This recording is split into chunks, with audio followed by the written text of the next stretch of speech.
जी नमस्कार। आज हम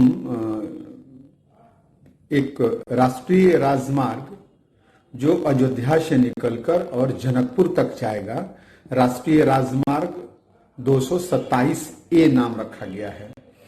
ये राष्ट्रीय राजमार्ग बिहार राज्य के जब सिवान जिले में प्रवेश कर रहा है तो सिवान शहर को जब यह सड़क पार कर रहा है तब बहुत से गांव और गांवों से होकर जब यह सड़क गुजर रहा है तो कुछ लोगों के घर, कुछ लोगों की दुकानें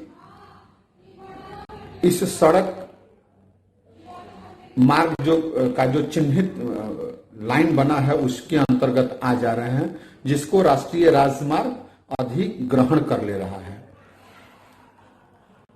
4 गांव 5 गांव के लोग इस बात को लेकर जिला भूअर्जन पदाधिकारी, संबंधित प्रखंड के अंचल पदाधिकारी, भूमि से संबंधित कार्यालयों का चक्कर लगा रहे हैं इस बात को लेकर कि राष्ट्रीय राजमार्ग 227 का जो निर्माण हो रहा है, जिनमें उनकी जमीन अधिग्रहण कर लेनी है, उसको लेकर के नोटिस सरकार के द्वारा कुछ किसानों को दे दिया गया है। यूं कहें कि लगभग सारे किसानों को दे दिया गया है, जिनसे अधिकांश लोगों से हमारी बातचीत हुई।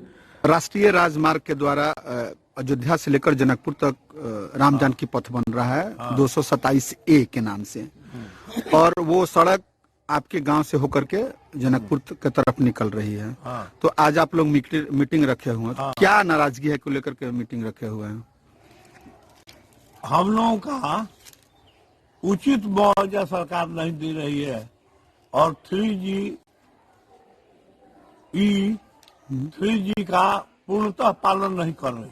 देखिए, हम लोगों को मुआवजा सर्किल रेट के आधार पर दिया गया है और सर्किल रेट में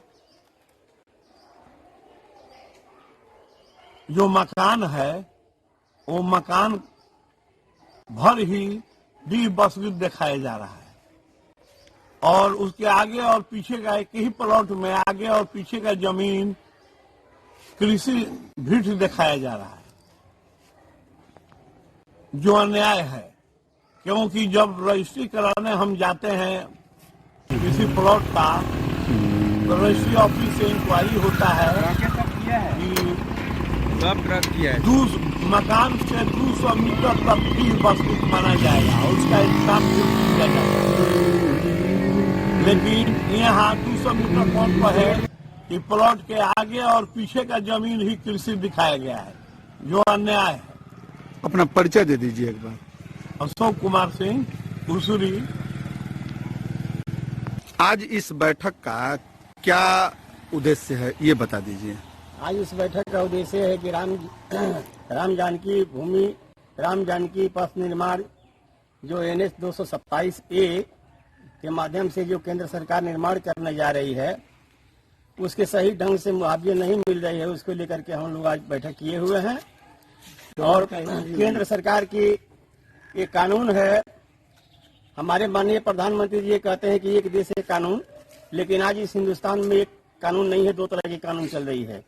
कहीं पर देखा जा रहा है कि अगर भीड़ की जमीन है उसके भीड़ के हिसाब से मुआवजा नहीं मिला है, डिबस्कित है तो डिबस्कित के हिसाब से मुआवजा नहीं मिल रहा है। आज पूरे बिहार के अंदर जितने भी युवा वर्ग है उनके अंदर आक्रोश है और आने वाले समय में ये सरकार, जनता जो है किसी भी समय सरकार को ये जमीन नहीं देगी जब तक उचित मुआवजा नहीं मिलेगा। उचित मुआवजा मिलेगा तो अच्छा। जो राष्ट्रीय राजमार्ग जो बन रहा है, इससे आप खुश हैं कि दुखी हैं? नहीं, उससे हम खुश हैं, लेकिन जो है जितने भी किसान है उसको उचित मुआवजा मिलनी चाहिए और जो रोड बन रहा है हम उसको धन्यवाद करते हैं ताकि जो है बिहार का विकास हो सके। एक बार अपना परिचय दे दीजिए। मेरा नाम टुनटुन शाह, भाकपा माले करवाड़ा। आसपास दुकानें हैं। अपराध मोड़ होकर के वो राष्ट्रीय राजमार्ग जा रहा है, जिसमें कई दर्जन दुकानदारों के दुकान उस राष्ट्रीय मार्ग के अंतर्गत आ जा रहे हैं। उन लोगों का कहना है कि हम लोगों को व्यवसायिक प्रतिष्ठान जब इस सड़क मार्ग से होकर सड़क मार्ग के रास्ते में जब आ रहा है तो हम लोगों को व्यवसायिक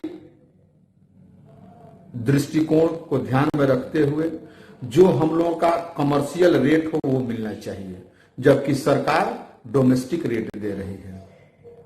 जीविकोपार्जन का जो यह साधन है जिससे लोग दुकान चला करके अपने पूरे परिवार का पालन पोषण करते हैं, उनकी जब दुकान चली जाएगी तो वो क्या करेंगे ये सोच करके कई दर्जन परिवार के लोग भी चिंता में हैं। इसको लेकर जिलाधिकारी, अनुमंडल पदाधिकारी, जिला भूअर्जन कार्यालय, नितिन गडकरी तक को इस बात की सूचना दिया गया है, लेकिन अब तक कोई ठोस कार्रवाई, ठोस निर्णय इन किसानों, इन दुकानदारों के हित में नहीं हुआ है।